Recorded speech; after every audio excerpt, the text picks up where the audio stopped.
এখন যে ছবি হচ্ছে সেগুলো কিন্তু দর্শকদের হৃদয়ে স্থান করতে পারছে না, এর কারণটা কি হতে পারে? কারণটা হচ্ছে যে কাউকে ইনভলভ করাতে পারে না, সেটা গল্পেতে হোক, সংলাপে হোক, অভিনয়ে হোক, কাউকে ইনভলভ করাতে পারে না, দর্শককে ইনভলভ করাতে পারে না। যার জন্য দর্শক ওই কোনো রকমের দেখে চলে আসে, কোনো রকম মন্তব্য করে না, কিছু করে না, চলে আসলো, ঠিক আছে, দেখলো, চলে আসলো। কিন্তু আগে এগুলি বিশ্লেষণ হতো, যে কি করলো, কে অভিনয় করলো, কেমন অভিনয় করলো, এই জায়গায় উনি না করলে উনি করলে কেমন হতো, এই সমস্ত বিশ্লেষণ হতো, যেগুলো এখন আর নাই। এর জন্য বা চলচ্চিত্রের এই অবস্থার জন্য কারা দায়ী?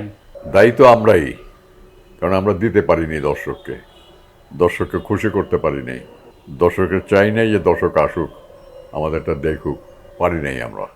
এই অক্ষমতা আমাদের বলে শেষ করা যাবে না। চলচ্চিত্রের আগের অবস্থা, যে আমরা যেটাকে 90 দশককে বা তার আগে যে আমরা স্বর্ণালী দিন বলতাম, ওই অবস্থা ফিরিয়ে আনতে কি কি করা দরকার? সিনসিয়ারিটির দরকার। যে আমি একটা গল্প নিয়ে বসলাম, 2 দিনে গল্পটা শেষ হয়ে গেল, হবে না।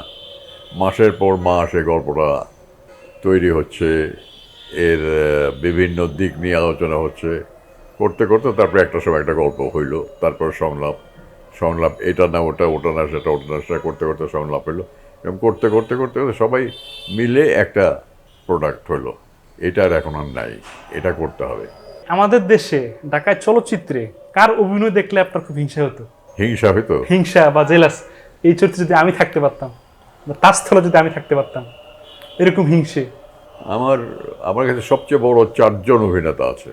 সেটা হচ্ছে আনোয়ার হোসেন, গোলাম মোস্তফা, শওকত আকবর, আরেকজনকে খলিলুল্লাহ খান।